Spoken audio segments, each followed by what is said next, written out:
오늘부터 에스더서를 함께 살펴보겠습니다.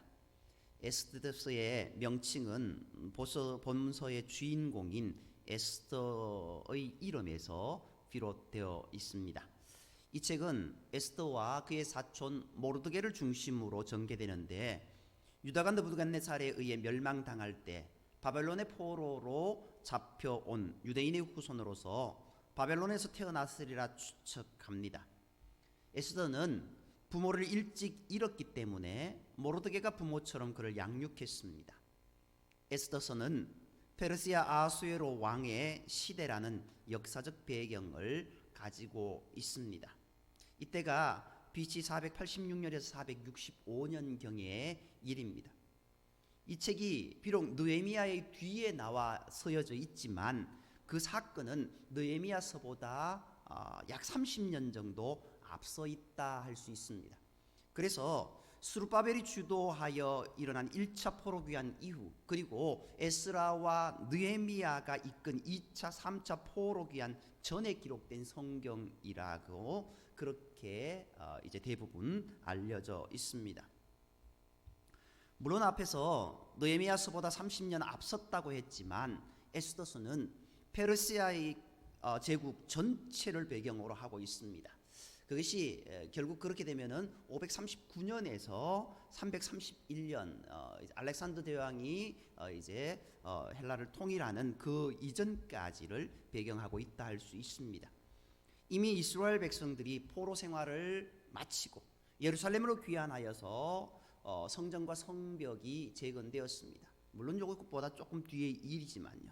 그래도 아직 상당히 많은 숫자의 사람들이 예루살렘으로 돌아가지 않고 포로지인 페르시아에 남아 있었습니다. 예루살렘으로 돌아가지 않은 자들 중에 에스더서의 주인공인 에스더와 그의 사촌 오빠인 모르드게도 있었던 겁니다. 유대인들은 포로 백성으로 있는 동안 점차 그 믿음이 식어져 갔습니다. 에스더서의 주인공인 모르드게의 이름이 바벨론의 신 마르둑이라고 하는 그 이름에서 따온 것임을 보아도 페르시아에서 살고 있던 유대인들의 신앙이 많이 약해졌다라는 것을 알 수 있습니다. 또한 모르드게와 에스더가 유다인인 것을 숨겼다는 것을 보면 이름만 우상에서 따온 것이 아니라 그들의 삶 역시 하나님의 백성으로서의 신실함을 많이 상실했다라는 것을 알 수 있습니다. 그렇게 포로지 페르시아에서 하나님의 백성다움을 다 잃어버리고 페르시아 사람들과 다를 바 없이 살아가던 이방인처럼 사는 그들이 어떻게 해서 하나님의 백성다운 거룩함을 회복했는지를 증거하는 책이 바로 이 에스더서다라고 할 수 있습니다. 이제 에스더가 아수에로 왕의 왕후가 된 후 어느 날 이스라엘의 철천지 원수인 이제 아말렉 족속의 후손인 하만이 페르시아의 총리가 됩니다. 페르시아의 아수에로 왕은 자기에게 하듯 하만에게도 무릎을 꿇고 절을 하라고 온 나라에 명을 내리게 됩니다.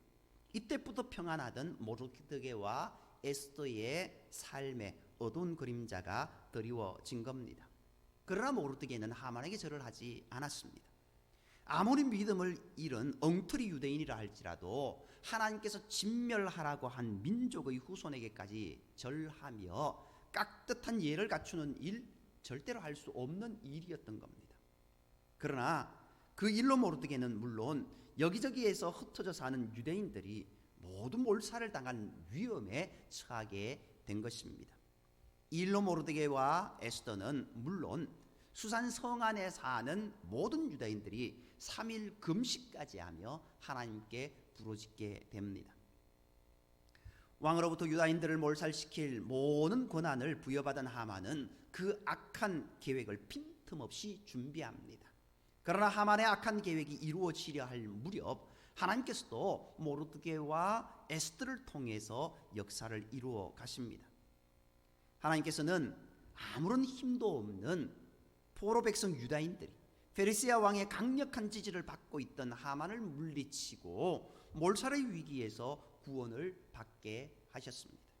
그것도 하만이 모르드게를 죽일 계획을 막 이루려 할 시점에 극적인 반전의 역사를 이루셔서 힘을 가진 자가 죽고 도리어 힘이 전혀 없던 연약한 자가 승리하게 하셨습니다.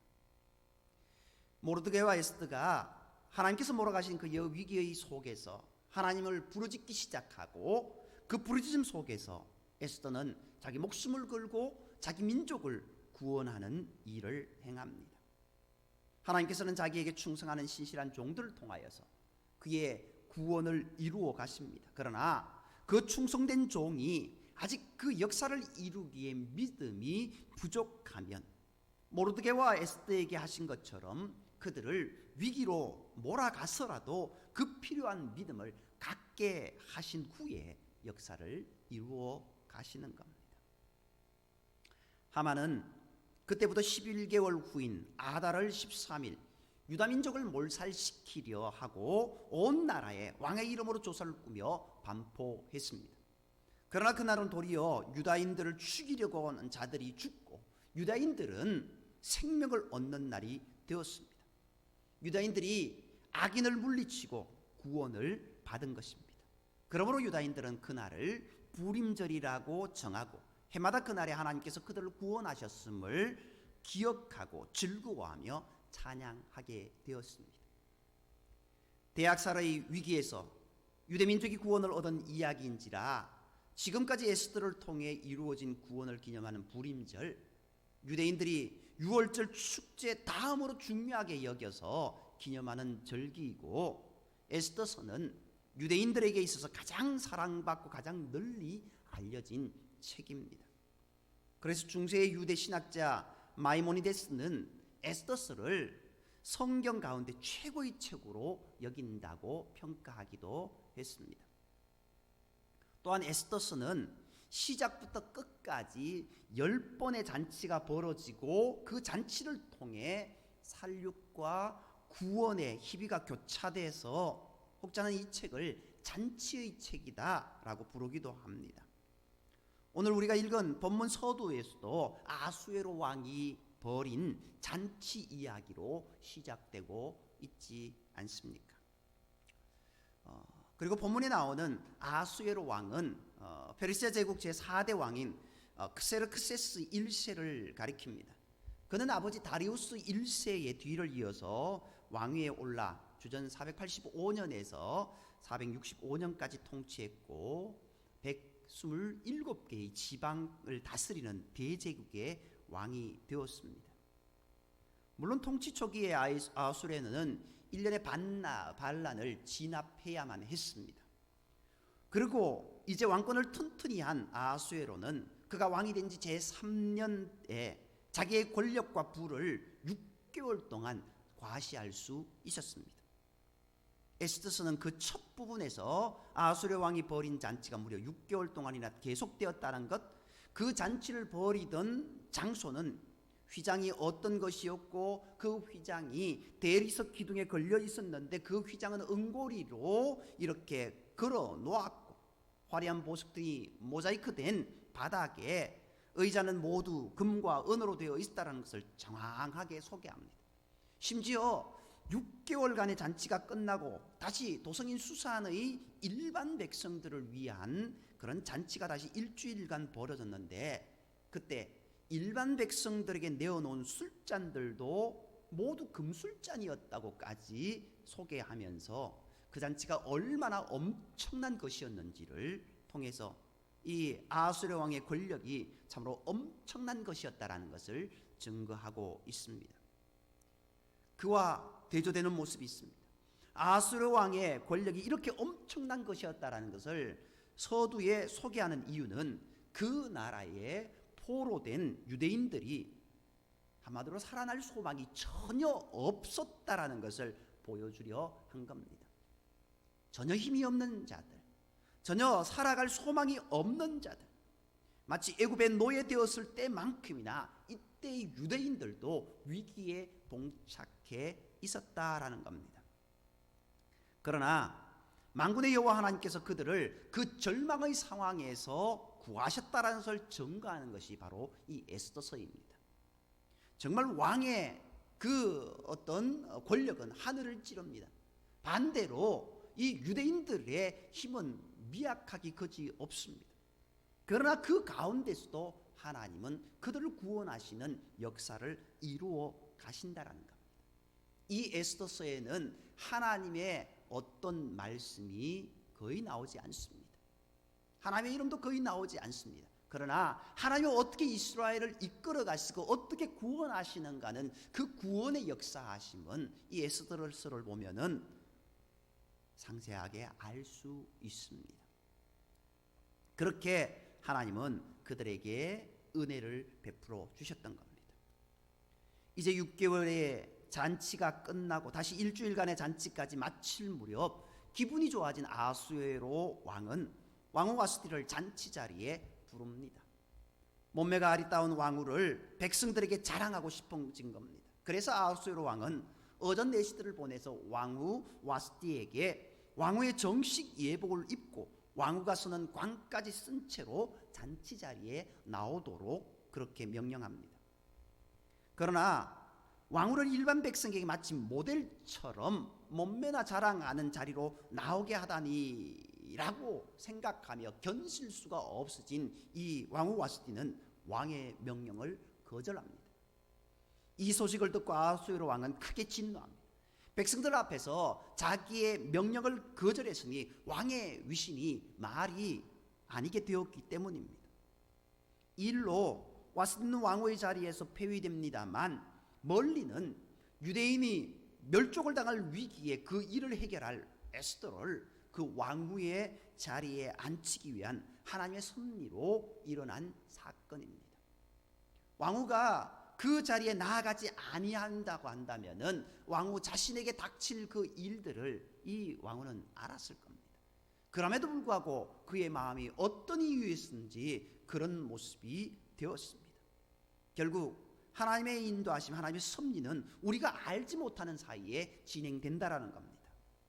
하나님께서는 우리가 길을 걷거나 밥을 먹거나 잠을 잘 때도 쉬지 않고 우리를 위해 일하십니다. 지금도 우리를 위해서 일하시는 그 하나님을 찬양하며 감사하며 믿음으로 고백하며 나아가는 저와 여러분이 되어야 될 줄 믿습니다.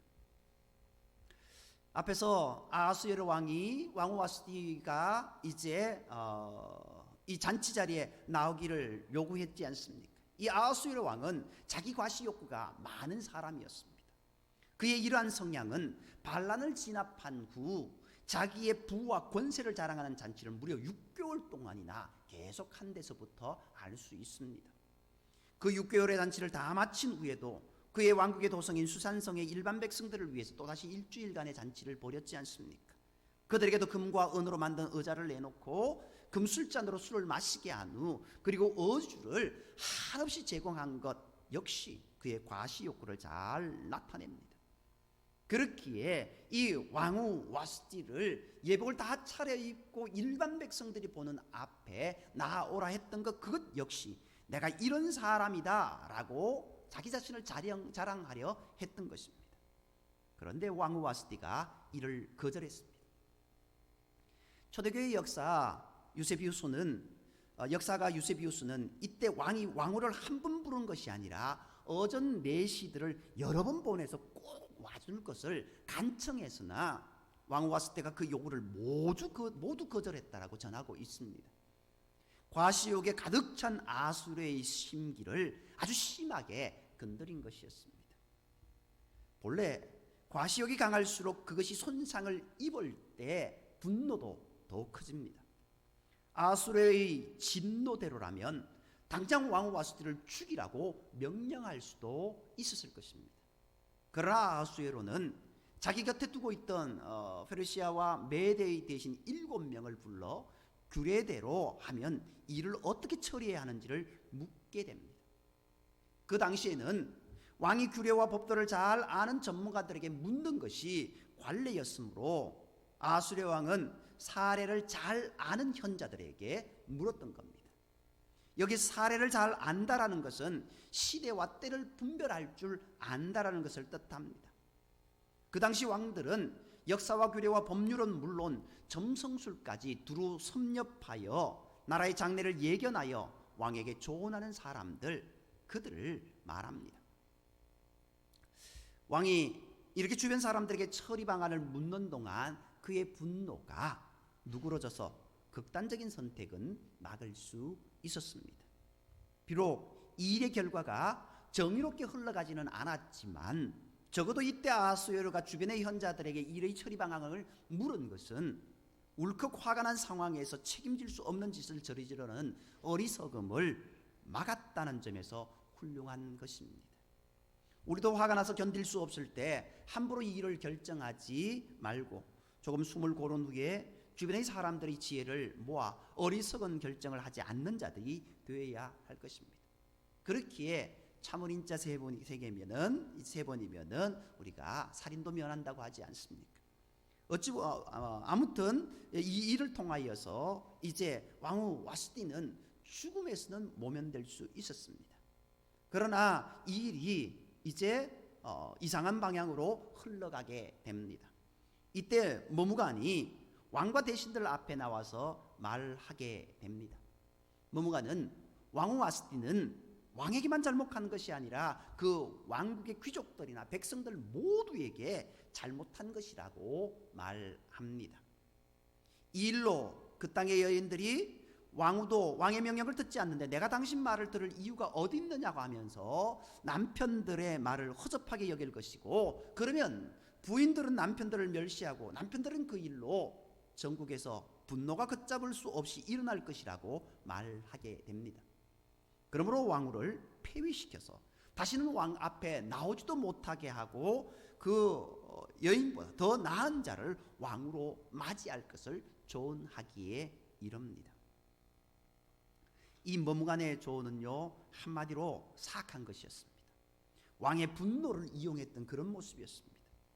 왕은 자기 분노를 억누르고 지혜롭게 일을 처리하려 했는데 머무간은 결국 한 가정을 깨뜨리고 두 부부가 다시는 서로 만나지도 못하게 만들었기 때문입니다. 일단 머무간은 왕의 분노를 이용했지 않습니까? 왕이 화가 나는 감정을 자기가 잘 이해한다는 식으로 말하면서 왕의 마음이 그를 향하도록 만들고는 그 가정이 깨지도록 하는 잘못된 조언을 하게 됩니다.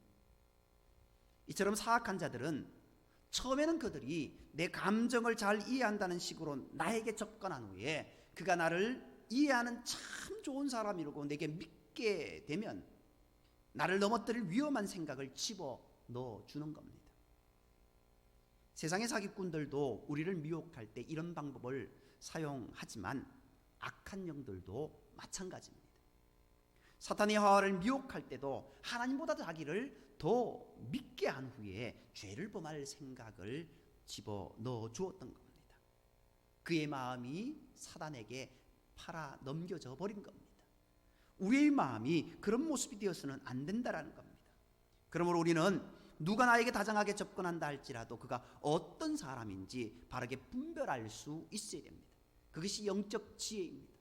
그렇기 때문에 우리는 날마다 기도해야 됩니다. 하나님은 우리에게 영적으로 분별할 수 있는 지혜를 허락하여 달라고, 그렇게 기도하며 그런 삶을 살아가는 모습이 우리 가운데 있어야 됩니다.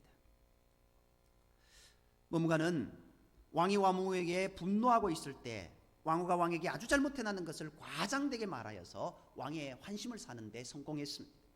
그리고는 먼저 왕이 내심 마음으로 원하는 것을 말합니다. 왕이 이제 사례를 잘 아는 현자들에게 이야기 전의 모습은 어떤 모습이었습니까? 12절 말씀을 보면은요, 왕이 진노하여 마음속이 불붙는 듯 하더라 라고 말하고 있지 않습니까? 그의 마음이 정말 머리끝까지 화가 치밀었습니다. 아마도 왕은 왕후 와스티를 죽이고 싶다고 생각했겠지만 머무간은 왕후를 내쫓는 정도로 말하면서 자기가 마치 왕과 왕후 와스티를 무척 생각하는 사람인 것처럼 그렇게 돌려서 말합니다. 왕이 자기에게 좋은 감정을 갖게 되었다는 것을 확인한 후에 머무간이 이제 자기가 진짜 하고 싶은 말을 왕에게 말합니다. 그것은 이 땅의 모든 여자들이 가정에서 남편의 말을 왕의 명령처럼 복종하게 하자는 조서를 전국에 반포하자는 겁니다. 그리고 그것을 바사와 메대의 법률로 만들어서 그 누구도 고칠 수 없게 하자고 말합니다.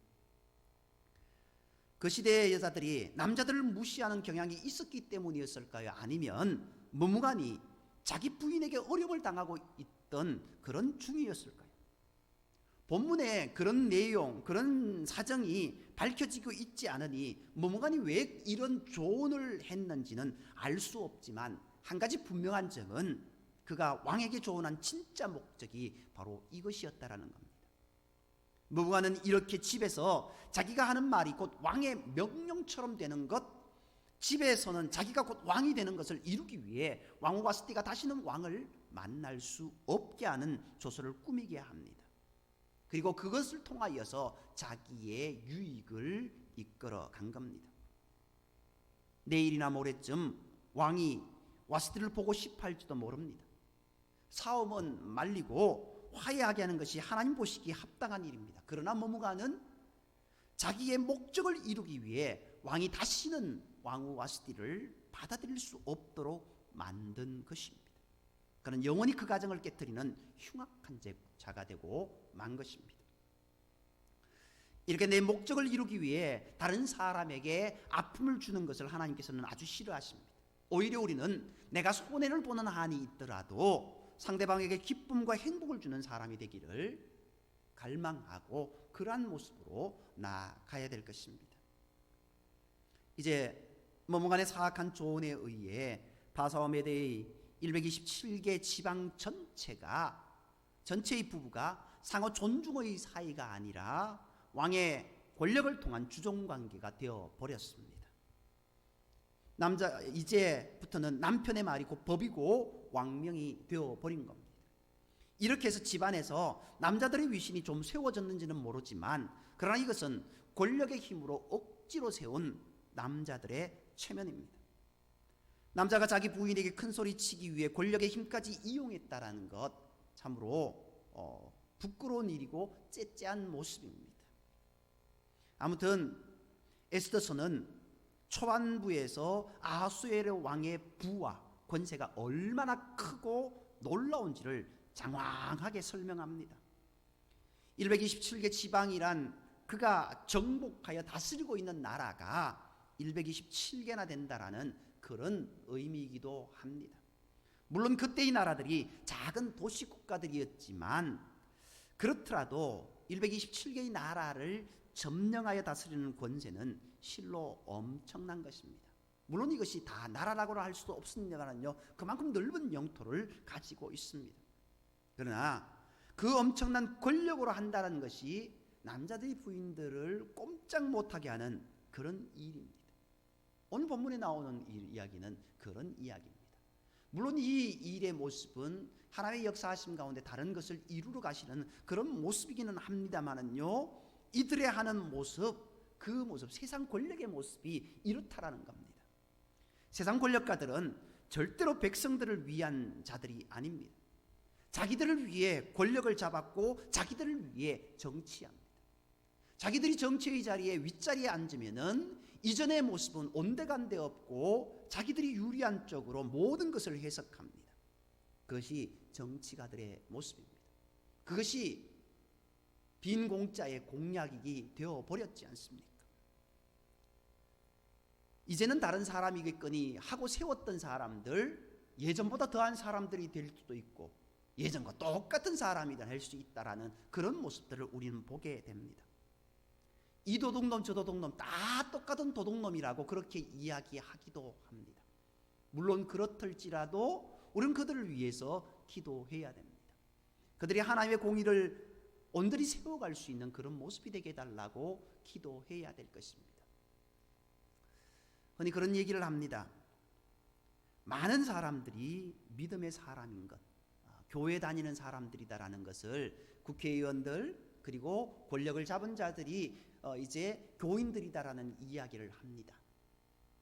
그런데 과연 그들이 믿음의 모습으로 그들의 어떤 정치적인 그런 모든 것들을 이끌어 가느냐라는 겁니다. 그렇지는 않더라는 겁니다. 어떤 분이 그런 이야기를 합니다. 적어도 장로님 정도 되셔야 되는 것 아니냐라고까지 이야기하는 것들을 보았습니다. 그런데 장로님이고 집사님이고 뭐 그런 게 중요하지 않지 않습니까? 그자가 과연 정말 성도인가? 성도로서 올바른 하나님의 공의를 세우는데 자기의 모든 것을 행하고 있는가? 그것이 중요한 것 같습니다. 국회에 앉은 분들 그리고 많은 행정가들이 믿음의 사람인 것을 보게 됩니다. 어떤 대선 주자는 나 교회 다닌다고 그렇게 이야기합니다.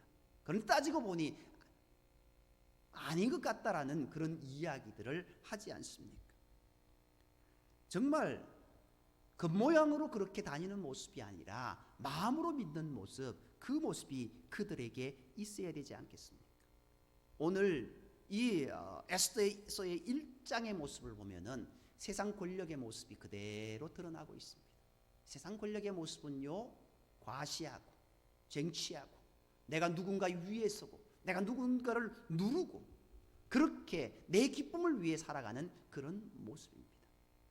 그러나 하나님의 권위는, 하나님의 그 은혜는 무엇입니까?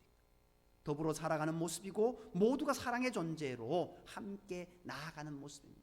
하나님의 공의는 그런 모습이 아니다라는 것 우리가 기억해야 됩니다. 오늘 하나님의 백성들을 사랑하시고 하나님께서 그들을 인도하시는 모습, 아직까지 그 모습은 보이지 않습니다. 그러나 하나님은 그 역사의 모든 순간순간 믿음의 사람들, 하나님이 사랑하시는 그들을 위해서 일하시고 계시다라는 것을 우리는 기억해야 됩니다. 내 인생에, 우리의 삶에 보이지 않는 하나님의 손길, 그 들리지 않는 하나님의 음성을 우리는 들어야 되고 그것을 깨달아야 될 줄 믿습니다. 그리고 오직 하나님이 인도하시고 하나님 우리를 사랑하시고 붙잡아 주신다라는 그 믿음 가운데 온전히 나아가는 저와 여러분이 되어야 될 줄 믿습니다. 주님은 우리를 위해 십자가를 지셨습니다. 우리를 위해 모든 것 바치신 그 주님의 은혜. 그런데 우리는 그것을 믿지 못하겠다라고 받아들이지 못하는 모습, 그것은 혹시 아닙니까? 아니, 그때 이야기는 그때 이야기고 지금의 모습은 나는 잘 모르겠습니다라고 하는 모습은 아닙니까? 목숨을 바친 만큼 우리를 사랑하고 진정으로 우리를 아끼시는 그분을 바라보며 우리가 믿음으로 나아가는 그런 모습이 되어야 될 것이고, 연약한 우리, 아무 힘 없는 우리이지만 주님께서 우리까지도 사랑하셨다라는 것. 이스라엘 백성들 지금 아무 힘이 없습니다. 그러나 역사의 속에서 그들을 인도하시는 은혜의 손길이 시작되었다라는 것, 1장에 그것을 보여주고 있습니다. 저와 여러분이 하나님께서 우리를 붙잡아 주시고 우리를 인도하시고 우리와 함께 하신다라는 이 사실을 고백하며 믿음으로 살아가는 저와 여러분이 되기를 간절히 소망합니다. 기도드리겠습니다. 사랑관의 하나님, 오늘 우리가 언제 어디서 어떤 일을 당하더라도 능히 우리를 구원하시고 우리를 지켜주시는 그 하나님의 은혜의 손길을 우리가 믿음으로 고백할 수 있게 인도하여 주옵소서. 이스라엘 백성들 그 절망의 순간 가운데서도 그들을 인도하시고자 하나님의 구원의 역사를 이끌어 가신 주님, 오늘 우리의 삶에도 하나님의 은혜의 손길이 있기를 원합니다. 하나님의 지켜주심이 있기를 원합니다. 하나님의 사랑하심의 모습이 우리 가운데 보여지고 우리가 깨달을 수 있는 은혜를 허락하여 주옵소서. 내 마음을 더 잘 아시고 우리의 형편을 더 잘 아시는 주님, 우리에게 다가오셔서 우리의 모든 힘든 것 주님께서 만져주시고 우리의 모든 아픈 것 치유하시고 회복하여 주셔서 하나님 주시는 은혜 가운데 기쁨의 삶을 살아갈 수 있는 우리의 모습이 되게 인도하여 주옵소서. 모든 말씀을 사랑하시는 예수님의 이름으로 감사하며 기도드립니다.